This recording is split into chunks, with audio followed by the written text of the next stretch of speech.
आज मैं 11 माता का नया कहानी सुनाने जा रही हूँ। इस कहानी का आप लोग ज़रूर सुनिएगा। 11 माता की जय हो, विष्णु भगवान की जय हो, विष्णु भगवान की जय हो। एक राज्य में धर्म नाम का राजा राज करते थे। और राजा बहुत धर्मात्मा थे। उनकी जितना बारा धर्म नाम था उतना ही बारा उनकी कर्म था। और राजा का मन में घमंड नहीं था और नहीं अहंकार था। और राजा का महल में जितना सारे कर्मचारी काम करते थे, राजा अपना संतान का तरह वो लोग का मानते थे।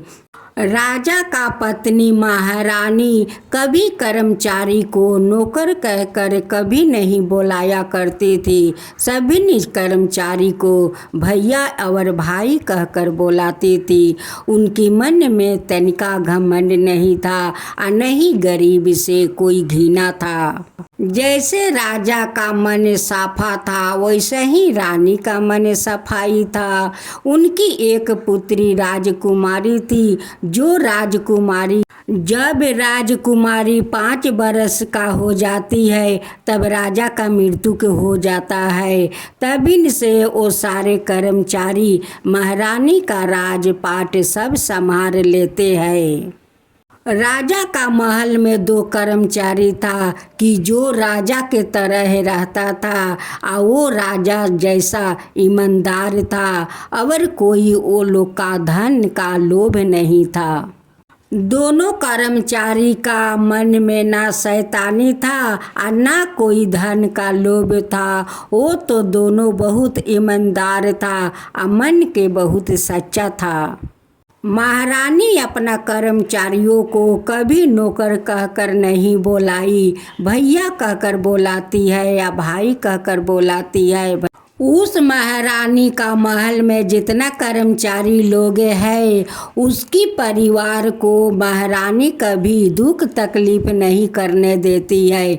जो लगता है वो सब कुछ देती है कि ले जाओ जिसमें तुम्हारा परिवार तकलीफ ना करे।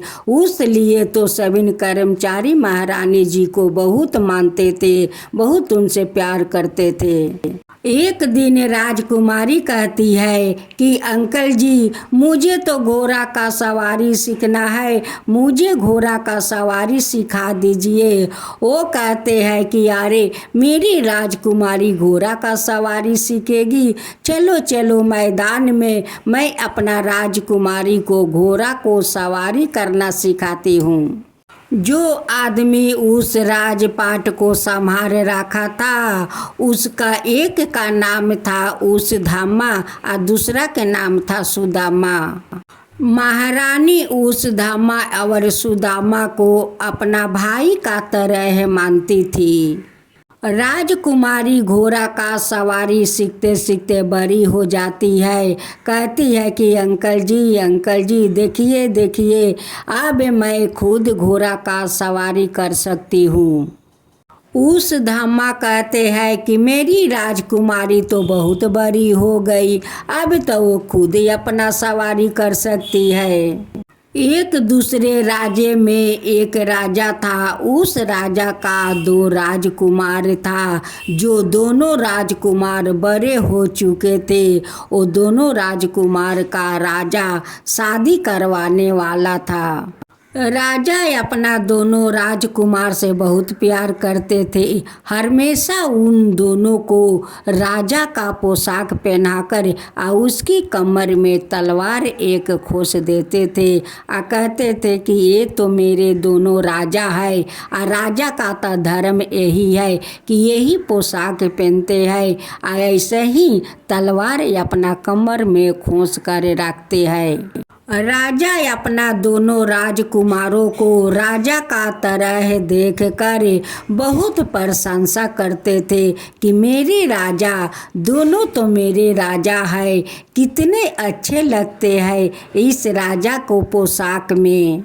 देखते देखते दोनों राजकुमारों का शादी बहुत नज़दीक आ गया। अब तो राजा कहने लगे कि हे राजकुमारों, तुम दोनों को तो शादी नज़दीक आ गया है, अब तो बहुत सारा इस महल में तैयारियां करना होगा। देखो, काल तो बारात निकलने वाला है। राजा अपना दोनों राजकुमारों से कहते हैं कि हे राजकुमारों, देखो हम लोग का खानदानी नियम चला आ रहा है। शादी से एक दिन पहले कुल देवी का मंदिर में जाकर पहले आशीर्वाद लेना होता है, तब जाकर बारात निकलता है। राजा अपना दोनों राजकुमार से कहते हैं कि राजकुमार, मेरे साथ चलो कुल देवी का मंदिर और कुल देवी माता को आशीर्वाद ले लो। दोनों राजकुमार कहते हैं कि पिताजी, आप यहाँ का काम संभालिए, हम दोनों भाई घोड़ा लेकर चले जाएंगे और कुल देवी का आशीर्वाद लेकर चले आएंगे। पिताजी, आप यहाँ पर संभालिए। दोनों राजकुमारों घोड़ा पर सवार हो जाते हैं और कुल देवी का मंदिर में आशीर्वाद लेने के लिए वो निकल पड़ते हैं। एक साधु था। वो साधु ने कई दिनों से केवला का फूल को तलाश कर रहा था, लेकिन वो केवला का फूल नहीं पा रहा था। उसी मंदिर का बगल में एक तालाब था। उसी तालाब का अंदर एक केवला का फूल फूटे थे। अब तो साधु देख कर कहता है कि इसी फूल को तो मैं कितना दिन से तलाश कर रही हूँ। इस फूल तो अपना देवी के चरण में मुझे चढ़ाना है। इस फूल को जैसा भी हो, इस केवला को फूल को मुझे लाना ही होगा। जैसे भी मैं लाऊं, उस फूल के लिए साधु उस तालाब में उतर जाता है और उतरते उतरते उनकी दोनों पाँव बिछिल जाता है और वो जाकर उस दलदल में गिर जाता है और दलदल में गिर कर वही दलदल में वो फंस जाता है। साधु तो जाकर उस दलदल में फंस गया। उस दलदल से साधु निकल नहीं पा रहा था। इधर उधर देखता है कि कोई आएगा तो मैं उसे पुकारूंगी, तो उसे मैं पुकारूंगी, वो जरूर मुझे इस दलदल से निकालने में मुझे मदद करेगा। उस तालाबे का बगल में तो कुल देवी का मंदिर था। जब वो साधु राजकुमारों को देखा तो वो कहते हैं कि हे राजकुमारों, मुझे इस दलदल से मदद करो, निकाल लो। हे राजकुमारों, मुझे इस दलदल से मदद करो, मुझे निकालो। राजकुमार कहते हैं कि अरे गधा, तुम्हें दिखता नहीं है कि हम दोनों राजकुमार हैं। हम दोनों कुल देवी का मंदिर में आशीर्वाद लेने जाते हैं, तुम्हें कैसे मैं निकालूंगी। उस दिन साधु बाबा उपवास थे। वो भी 11 माता का व्रत कर रहा था। वो राजकुमार उस साधु को दलदल से नहीं निकाला और गधा बोलकर वो कुल देवी का मंदिर में चले गए। साधु को बात सुनकर तकलीफ हुआ। साधु कहता है कि मुझे तुम दोनों गधा बोला है। जिस घोड़े पर तुम लोग आए हो, उसी घोड़े पर तुम लोग गधा बनकर उस घोड़ा का सवारी करोगे। जैसे दोनों राजकुमार उस कुल देवी का मंदिर से निकलकर उस घोड़ा पर सवार हुआ, वैसे दोनों गधा बन गया और दोनों गधा बनकर घोड़ा को सवारी करते हुए उस राजमहल जा रहा था। उस रास्ते में जितना लोग आते जाते थे, वो लोग देखकर बहुत आश्चर्य में पड़ गया कि ये तो मैं पहला बार देखती हूँ कि गधा घोड़ा को सवारी करता है। देखो कैसे घोड़े के ऊपर बैठकर उनकी लगाम अपना मुख में पकड़कर वो सवारी करते हैं। मैं तो कभी ऐसा नहीं देखा था, ये तो मैं पहला बार देखती हूँ कि गधे के घोड़ा को सवारी करते हुए। जब दोनों राजकुमारों गधे के रूप में उस घोड़े पर बैठे हुए अपना दरबार तक पहुंचता है, उस महल का लोग देखकर बहुत आश्चर्य में पड़ जाता है कि गधे घोड़े पर बैठकर इस दरबार में आया है, तो दोनों राजकुमार कहाँ चले गए। इस घोड़े पर तो राजकुमार कुल देवी का मंदिर गए थे, तो राजकुमार कहाँ चले गए। दोनों गधा इस घोड़े पर आकर इस राजमहल में पहुंच गए। जाकर महल के अंदर राजा और रानी को खबर देते हैं कि हे राजा साहेब, बहुत बड़ा एक अनहोनी हो गया है। जिस घोड़े पर दोनों राजकुमार उस कुल देवी का मंदिर दर्शन करने गए थे, राजकुमार तो नहीं है, उस घोड़े पर दो गधा आए हैं राजा साहेब, दो गधे आए हैं। राजा रानी अपना राजकुमारों को पागल जैसे खोजते हैं, वो दोनों रोआ रोट करते हैं और सारे कर्मचारी से कहते हैं कि जाओ भाइयों जाओ, देखो दोनों राजकुमार कहाँ है, देखो जाकर कहाँ है, मेरे राजकुमार कहाँ है, जाओ आप लोग उसे ढूंढ कर ले आओ, जाओ वो दोनों को ढूंढ कर ले आओ। सारे कर्मचारी नगर नगर में जाकर ढूंढा, लेकिन कहीं राजकुमार को पता नहीं चला। दोनों राजा रानी रात को रोते रोते सो जाते हैं। तभी सपने में इगारस माता आती है और कहती है कि राजा उठो, देखो, आँख खोलो। जब राजा सपने में आँख खोल कर देखते हैं, कहते हैं कि आप कौन हो माता। वो कहती है कि मैं तो इगारस माता हूँ। राजा हाथ जोड़ कर इगारस माता से कहते हैं कि हे इगारस माता, ना जाने मेरे दोनों राजकुमार कहाँ खो गया है, मुझे राजकुमार चाहिए इगारस माता, मेरे राजकुमार को कोई लगता है उठा कर ले गया है। इगारस माता कहती है कि हे राजन, नहीं आपका राजकुमार खोए हुए है और नहीं कोई उठा कर ले गया है। वो दुआ आपको, वो जो दोनों गधा घोड़ा का पास बैठे हुए हैं, वही तो आपका राजकुमार है। वो एक साधु का शराप के कारण वो दोनों गधा बन गया है। वो सपने में राजा कहते हैं कि हे माता, ये सब कैसे हुआ। तब जाकर इगारस माता सारे कहानी उस राजा को सुनाती है। हे राजा, उस कुल देवी का मंदिर का बगल में जो तालाब है, उस तालाब में एक केवला का फूल था। उस फूल का उस साधु ने कई दिन से तलाश कर रहे थे। जानते हो, उस साधु तो इगारसी माता का उपवास किया था और उस केवला का फूल लाने के लिए उस तालाब में गया था और उसकी पैर भी छील कर वो जाकर दलदल में गिर गया और उसी दलदल में जाकर फंस गया।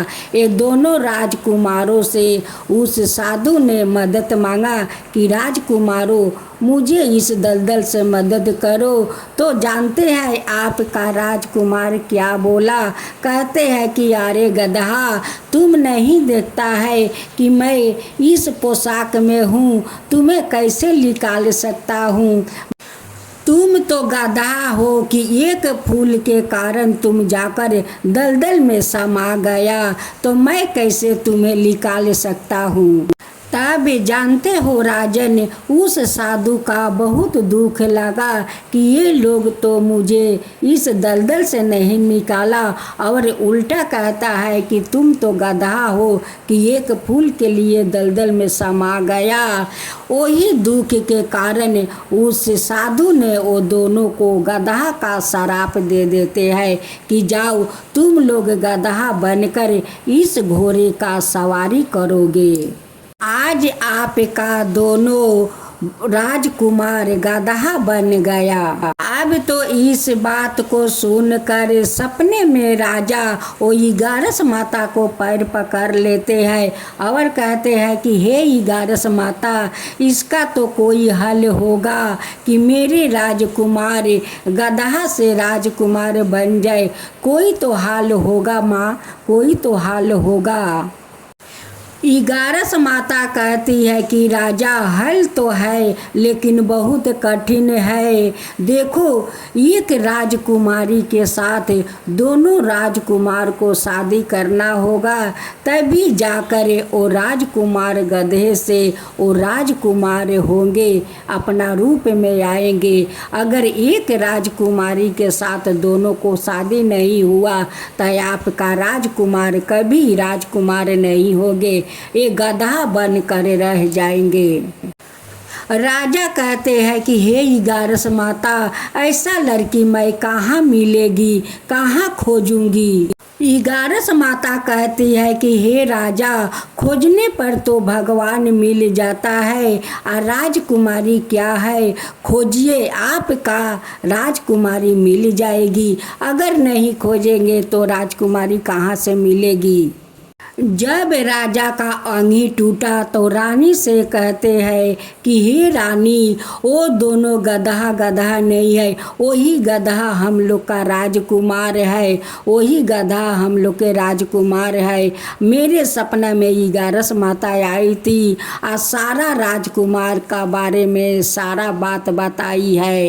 अब तो ये बात सुनकर राजा रानी पागल नहीं थे होकर जाकर दोनों गधा को पकड़ लेती है और रोने लगते हैं। राजा कहते हैं कि हे राजकुमारों, तुम दोनों क्या से क्या बन गए हो, क्या से क्या बन गए हो, ऐसा गलत काम क्यों किया, उस साधु को तुम लोगे क्यों नहीं मदद किया। अब तो राजा राजकुमारी को तलाश में निकल जाते हैं। निकलते निकलते अपना राज्य छोड़कर दूसरे राज्य में चले जाते हैं। जिस राज्य में वो महारानी रहती है या उनकी बेटी राजकुमारी, उसी का दरबार तक राजा जा पहुँचते हैं और कहते हैं कि ये राजा का दरबार है। वो सारे कर्मचारी लोग कहते हैं कि हाँ, ये तो राजा का दरबार है, लेकिन तो राजा नहीं है, इस राज्य का महारानी है, यही राजकुमारी है।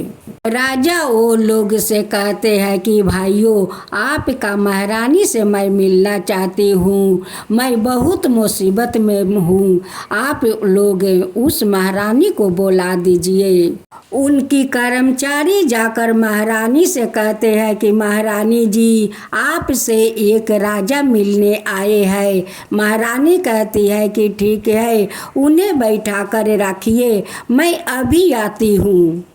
जब रानी बाहर आती है तो उस राजा से कहती है कि हाँ राजा साहब, बताइए क्या बात है। वो राजा हाथ जोड़कर कहते हैं कि हे रानी साहिबा, मैं तो बहुत बड़ा मुसीबत में फंसी हूँ, उस मुसीबत से आप मुझे निकाल सकती है रानी साहिबा। महारानी कहती है कि आप ऐसा कौन मुसीबत में फंस गए हैं कि मेरे सामने हाथ जोड़ना पड़ता है।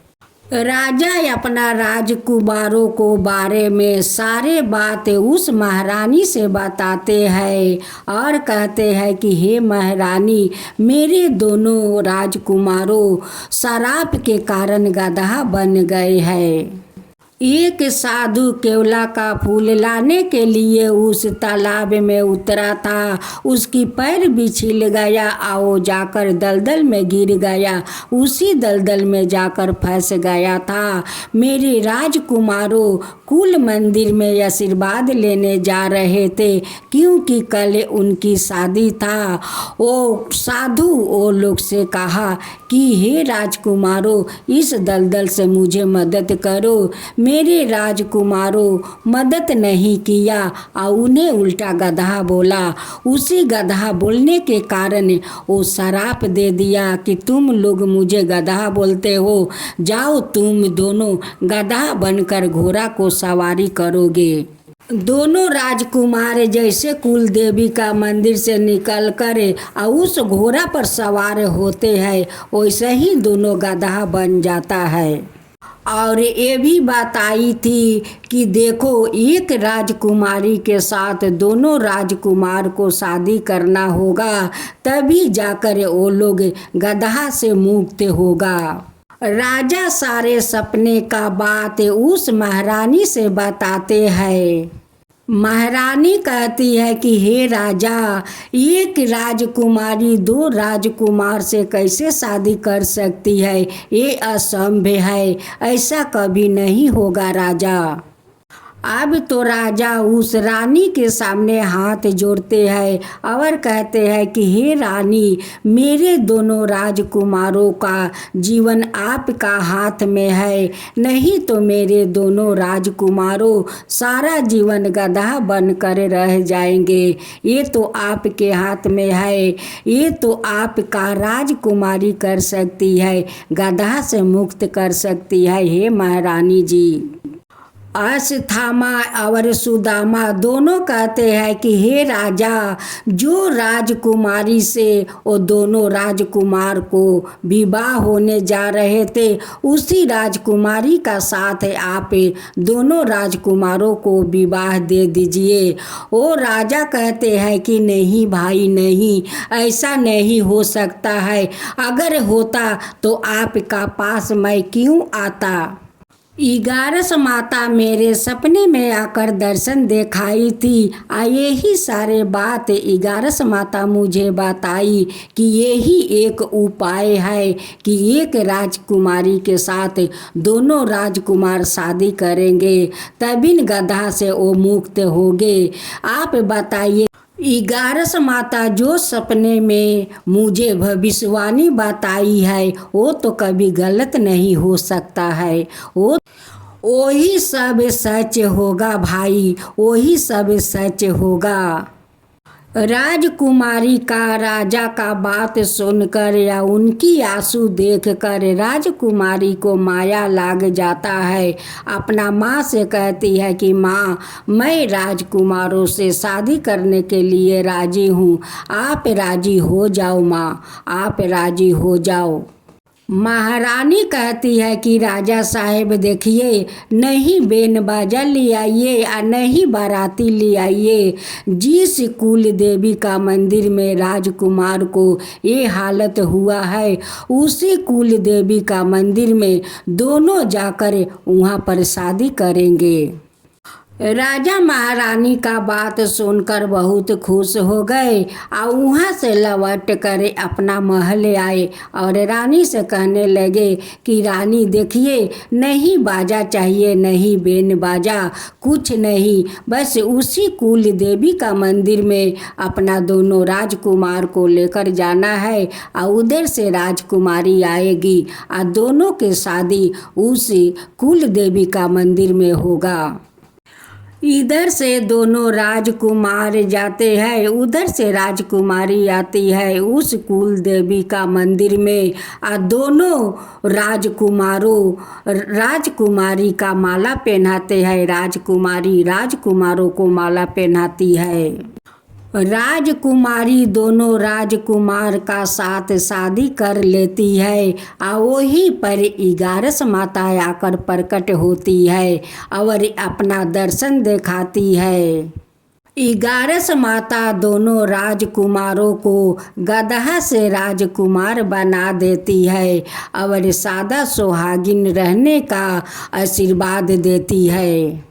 11 माता दोनों राजकुमारों से कहती है कि हे राजकुमारों, एकादशी का दिन तुम दोनों को उपवास रहकर 11 माता का व्रत करना होगा और गाथा ग्यारस माता को सुनना होगा। जो हमारा श्रद्धा भक्ति से व्रत करेगा उन पर मैं ऐसे ही अपना कृपा बनाए रखूँगी और ऐसे ही सादा सुहागिन रहने का आशीर्वाद दूंगी। हे ग्यारस माता, आज तो आप हम लोग का बहुत बड़ा खुशी दिया है माता, बहुत बड़ा खुशी दिया है। आज हमारा राजकुमारों को गधा से आप मुक्त किया है, ये सबसे बड़ा खुशी दिया है माता। आज जो आप मुझे सपने में आकर दर्शन दिया, ये सारे बात आप बताया, आपका बात का अनुसार सारे कार्य किया माता, सारे कार्य किया माता। हम सब लोग आपका व्रत करेंगे, वो भी श्रद्धा भक्ति से व्रत करेंगे। हे ग्यारस माता, सब कोई का आप आशीर्वाद दीजिए।